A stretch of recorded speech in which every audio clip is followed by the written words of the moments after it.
بسم اللہ الرحمن الرحیم.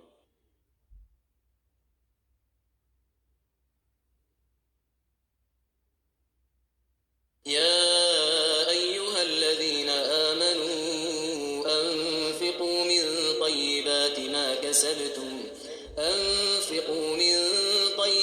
ما كسبتم ومما أخرجنا لكم من الأرض ولا تيمموا الخبيث منه تنفقون ولستم بآخذيه إلا أن تغمضوا فيه واعلموا أن الله غني حميد. مومنو، جو پاکیزہ اور عمدہ مال تم کماتے ہو اور جو چیزیں ہم تمہارے لیے زمین سے نکالتے ہیں ان میں سے راہ خدا میں خرچ کرو، اور بری اور ناپاک چیزیں دینے کا قصد نہ کرنا کہ اگر وہ چیزیں تمہیں دی جائیں تو بجز اس کے کہ لیتے وقت آنکھیں بند کر لو، ان کو کبھی نہ لو، اور جان رکھو کہ خدا بے پرواہ اور قابل ستائش ہے. الشيطان يعدكم الفقر ويأمركم بالفحشاء والله يعدكم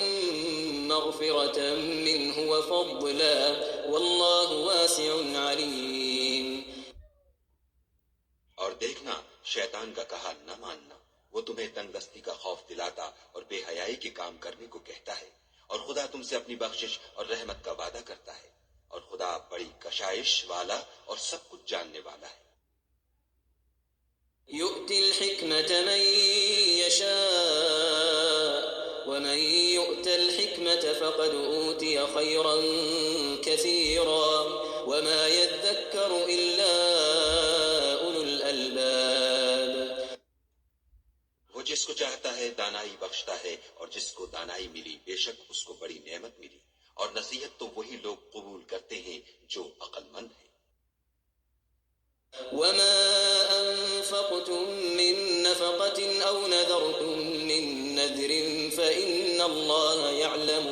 وما للظالمين من أنصار. اور تم خدا کی راہ میں جس طرح کا خرچ کرو یا کوئی نظر مانو، خدا اس کو جانتا ہے، اور ظالموں کا کوئی مددگار نہیں. إن تبدوا الصدقات فنعما هي وإن تخفوها وتؤتوها الفقراء فهو خير لكم ويكفر عنكم من سيئاتكم والله بما تعملون خبير. اگر تم خیرات ظاہر دو تو وہ بھی خوب ہے، اور اگر پوشیدہ دو اور دو بھی اہل حاجت کو تو وہ خوب تر ہے، اور اس طرح کا دینا تمہارے گناہوں کو بھی دور کر دے گا، اور خدا کو تمہارے سب کاموں کی خبر ہے. ليس عليك هداهم ولكن الله يهدي من يشاء وما تنفقوا من خير فلأنفسكم وما تنفقون إلا ابتغاء وجه الله وما تنفقوا من خير يوفى إليكم وأنتم لا تظلمون. اے محمد صلی اللہ علیہ وآلہ وسلم، تم ان لوگوں کی ہدایت کے ذمہ دار نہیں ہو، بلکہ خدا ہی جس کو چاہتا ہے ہدایت بخشتا ہے. اور مومنو، تم جو مال خرچ کرو گے تو اس کا فائدہ تم ہی کو ہے، اور تم جو خرچ کرو گے خدا کی خوشنودی کے لیے کرو گے، اور جو مال تم خرچ کرو گے وہ تمہیں پورا پورا دے دیا جائے گا، اور تمہارا کچھ نقصان نہیں کیا جائے گا.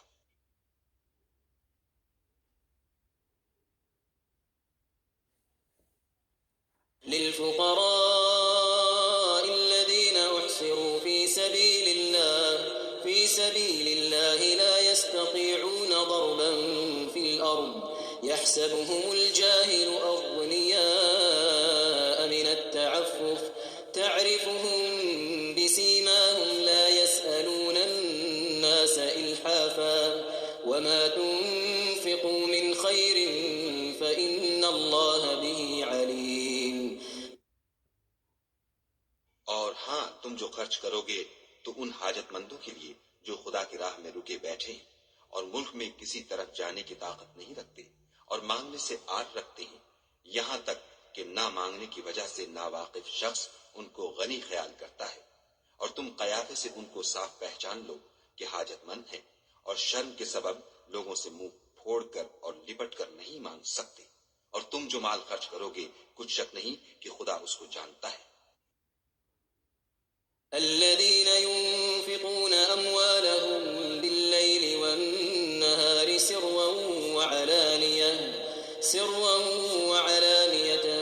فلهم أجرهم عند ربهم ولا خوف عليهم ولا هم يحزنون۔ جو لوگ اپنا مال رات اور دن اور پوشیدہ اور ظاہر راہ خدا میں خرچ کرتے رہتے ہیں، ان کا صلہ پروردگار کے پاس ہے، اور ان کو قیامت کے دن نہ کسی طرح کا خوف ہوگا اور نہ غم۔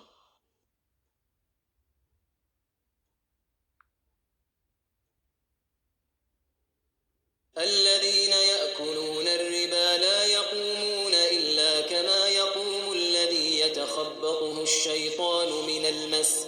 ذلك بأنهم قالوا إنما البيع مثل الربا وأحل الله البيع وحرم الربا،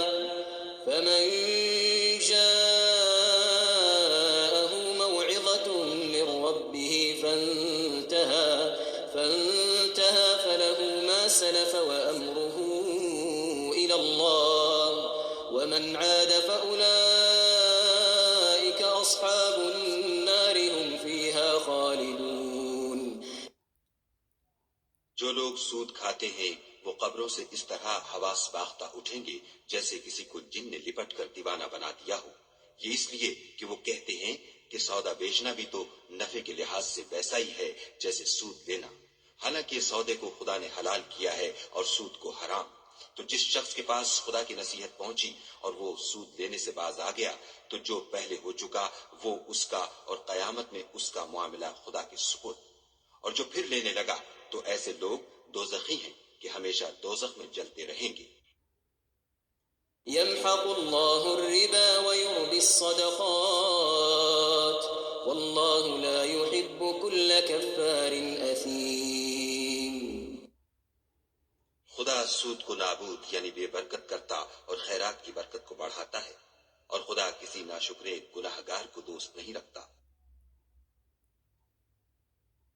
إن الذين آمنوا وعملوا الصالحات وأقاموا الصلاة وآتوا الزكاة لهم أجرهم عند ربهم ولا خوف عليهم ولا هم يحزنون۔ جو لوگ ایمان لائے اور نیک عمل کرتے اور نماز پڑھتے اور زکوٰۃ دیتے رہے، ان کو ان کے کاموں کا صلہ خدا کے ہاں ملے گا، اور قیامت کے دن ان کو نہ کچھ خوف ہوگا اور نہ وہ غمناک ہوں گے۔ يا أيها الذين آمنوا اتقوا الله وذروا ما بقي من الربا إن كنتم مؤمنين۔ مومنو، خدا سے ڈرو، اور اگر ایمان رکھتے ہو تو جتنا سود باقی رہ گیا ہے اس کو چھوڑ دو۔ فإن لم تفعلوا فأذنوا بحرب من الله ورسوله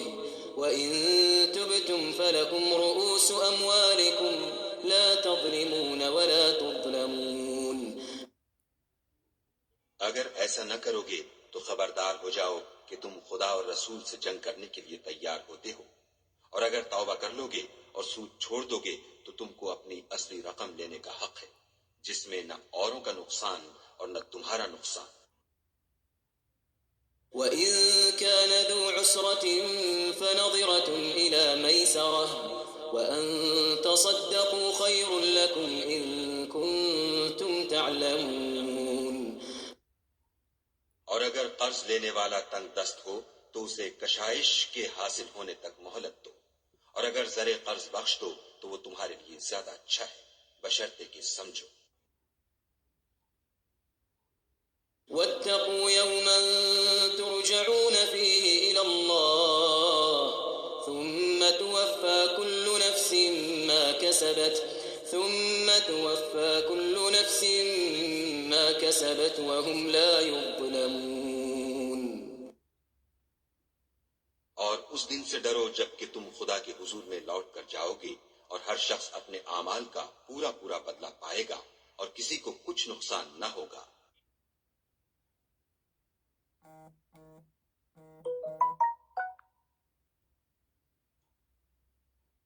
يا أيها الذين آمنوا إذا تداينتم بدين إلى أجل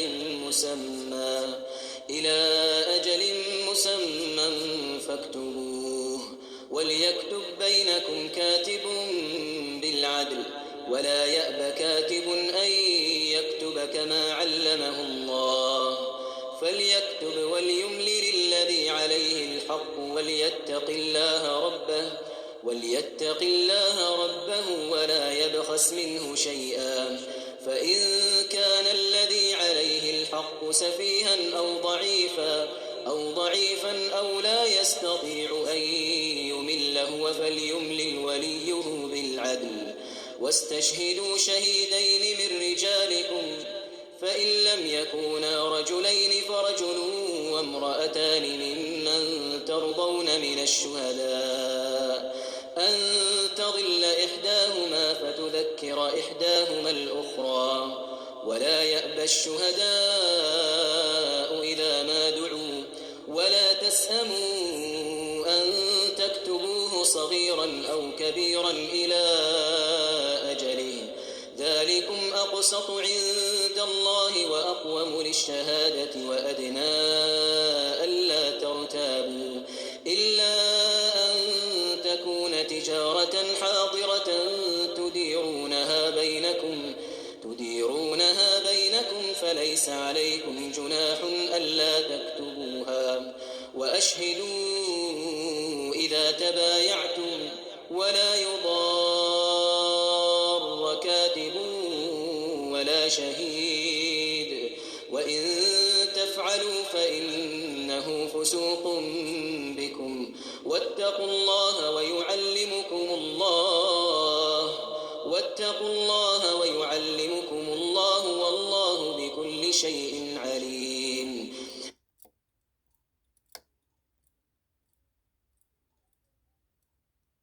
مومنو جب تم آپس میں کسی میعاد معین کے لیے قرض کا معاملہ کرنے لگو تو اس کو لکھ لیا کرو اور لکھنے والا تم میں کسی کا نقصان نہ کرے بلکہ انصاف سے لکھے. نیز لکھنے والا جیسا خدا نے اسے سکھایا ہے لکھنے سے انکار بھی نہ کرے اور دستاویز لکھ دے اور جو شخص قرض لے وہی دستاویز کا مضمون بول کر لکھوائے اور خدا سے کہ اس کا مالک ہے خوف کرے اور زر قرض میں سے کچھ کم نہ لکھوائے. اور اگر قرض لینے والا بے عقل یا ضعیف ہو یا مضمون لکھوانے کی قابلیت نہ رکھتا ہو تو جو اس کا ولی ہو وہ انصاف کے ساتھ مضمون لکھوائے اور اپنے میں سے 2 مردوں کو ایسے معاملے کے گواہ کر لیا کرو. اور اگر 2 مرد نہ ہوں تو 1 مرد اور 2 عورتیں جن کو تم گواہ پسند کرو کافی ہیں کہ اگر ان میں سے ایک بھول جائے گی تو دوسری اسے یاد دلا دے گی. اور جب گواہ گواہی کے لیے طلب کیے جائے تو انکار نہ کرے. اور قرض تھوڑا ہو یا بہت اس کی دستاویز کے لکھنے دکھانے میں کاہلی نہ کرنا. یہ بات خدا کے نزدیک نہایت قرین انصاف ہے اور شہادت کے لیے بھی یہ بہت درست طریقہ ہے. اس سے تم کو کسی طرح کا شک و شبہ بھی نہیں پڑے گا. ہاں اگر سودا دست بدست ہو جو تم آپس میں لیتے دیتے ہو تو اگر ایسے معاملے کی دستاویز نہ لکھو تو تم پر کچھ گناہ نہیں. اور جب خرید و فروخت کیا کرو تو بھی گواہ کر لیا کرو اور کاتب دستاویز اور گواہ معاملہ کرنے والوں کا کسی طرح کا نقصان نہ کرے. اگر تم لوگ ایسا کرو تو یہ تمہارے لیے گناہ کی بات ہے اور خدا سے ڈرو اور دیکھو کہ وہ تم کو کیسی مفید باتیں سکھاتا ہے اور خدا ہر چیز سے واقف ہے.